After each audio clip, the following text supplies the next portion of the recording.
আসসালামু আলাইকুম। অনেকেই বড়শি বাইতেছে, বড় বড় বোয়াল ধরে। এই যে দেখেন, উজ্জ্বল একজন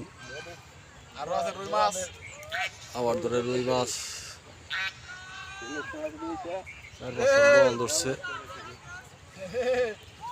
পাশ আছে বাবুরাম, এই যে বড়শি বাইতেছে, এর ধরে 1.5-2 কেজি হাঁক খান। ওই পাশে আছে উজ্জ্বল।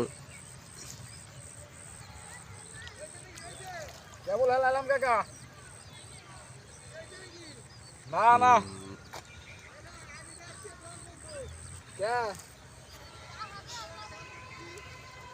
বিশাল কুল। কষ্টি